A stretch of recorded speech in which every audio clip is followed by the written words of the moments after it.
Only touch greatness. Yo, what's up? This is Grip. And y'all gonna have to check me out on the next episode of our Only Touch Greatness with my boy Ryan and my boy Royal, because that shit's gonna be lit. Tap in. Because I seen that, and shout out to Big Court, because I seen the picture of you at the whole court thing. Was you there whenever he was doing the interview with Ice? What was I there when he did the interview with Ice? Yeah, with Ice-T, because I just seen you was with Big Court, man. How dope was it, being part of that? And I seen, because I seen his live on the Walk, because he was over there at the Walk of Fame too, like ceremony. Right. So how was it? How was it, being a part of that, and how is it, meeting up with Big Court?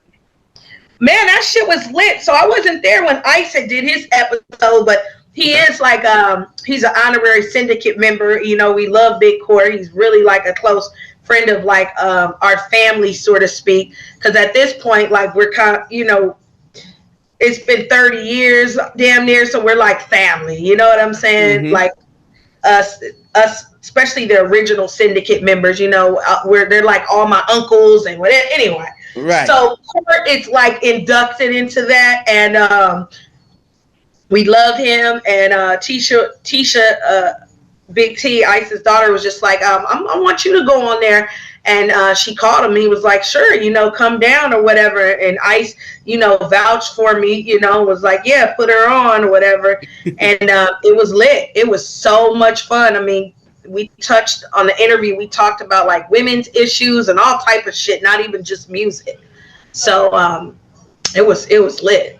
It was right. lit. I was about to say, man, like, but you was at the Walk of Fame ceremony. So how dope was that? How dope this being a part of something like this? This is crazy because shout out to so many people that we did interviews with Tupac, right? And he gets his Walk of Fame the same year as Ice-T, and that was so dope. Like, how is it, being a part of that? Like, part of that history, that epic moment. Yeah. It's funny in life because I don't know if this happens to other people. When you're living in a moment, you don't really know how big it is till after it passes, and then you step away and look at it. Yeah. And this is like the story of my life. Like I'm like everything I've done. I guess I'm just I'm always, I don't know. I'm not able to understand like how big it really is when I'm doing it till like after I do it.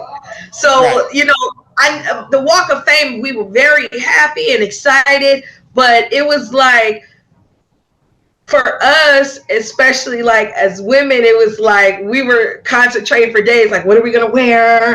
Ice is like, get there on time, and it's a lot that goes into it. You know what I'm saying? And but it was crazy dope because I came in and I had like a chair for me with my name on it in the front, and I'm like, oh, I feel so special. It's like me and his DJ Evil E sat next to each other, and I'm like, okay, yeah, they took the time to do that, and then all these people came out to support Ice. Cube, you Chuck watched D. it. Chuck D. It was a whole bunch of the lady from Law and Order. Oh man, it was so many people. I was like, oh my god, it was lit. It was lit. It was so lit, but so it was great. But I think growing up in the industry, like I've always been around them, yeah. So many great celebrities and people. I'm used to it, right?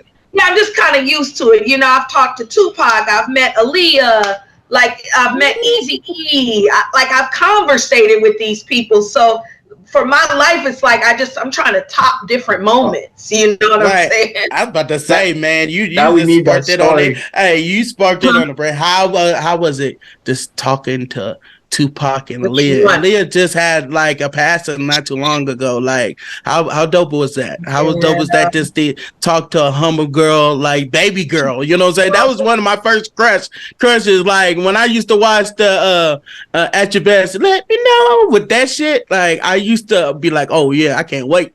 You know what I'm saying? Like how dope was it? How dope was it? It was so dope because what you saw on TV is really how she was. She was quiet. She was extremely mature for her age. You know, I met her because we were doing a radio show together in LA, and the topic of the show was kids with grown-up lyrics. So it was do you remember the group Immature? Oh, hell yeah. Yeah, so it was Immature, Aaliyah, and then me, and then one other rapper. His name was like Little Half Dead or something. I think he was with someone like Snoop Dogg. Little Half Dead was with Snoop and Dogg Pound. I think he's part of the DPG. I'm thinking he's close to him like that. He's affiliated. Would he have been like a kid back then? I think so. I'm pretty sure, especially at the Death Row era, he's still like young, like what Snoop was. Yeah. Yeah. So it was all of us there, and I kind of like caught her like me and her kind of got put together before like you had to actually go out and get live on the radio stuff. So we were just waiting in the like hall together for like a good 15 minutes, and we just started talking, and it's just so sad. I mean, she was so really, really laid back, humble, quiet, chill. She had just went through that mess with R. Kelly with the wedding. That was annulled and shit. Her mom was there telling my mom like some shit like, we don't let her talk to him anymore.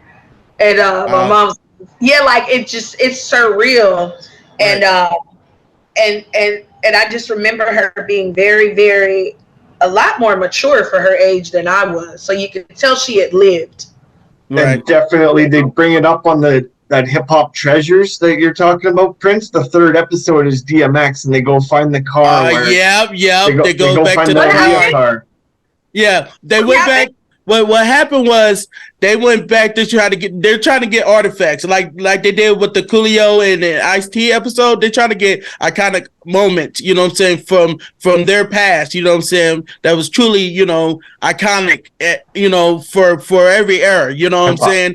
And they went to DMX to go, you know, they went and hooked up with I forgot what his name is. I think it was. But they went looking for DMX. He was one of the head honchos from. He's one of the top, I think, CEOs of Rough Riders, and they went to somebody who was close to him who actually had the Aaliyah car.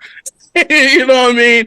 And wherever they was at, but you know what I'm saying. And they had the Book of Rhymes that DMX did his early music on, and whenever he, you know, when he was in prison. So, and they grabbed it, and they said they found out that they could get the Aaliyah car because Cypher Sounds was trying to get it, you know, convince him, but he didn't know. So he was like, you know what, I'm gonna go ahead and bring him to LL Cool J.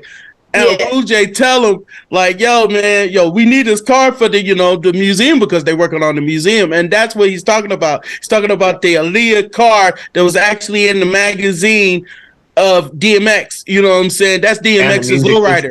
And in the music video, spray painted, That's crazy. The next question I got for you.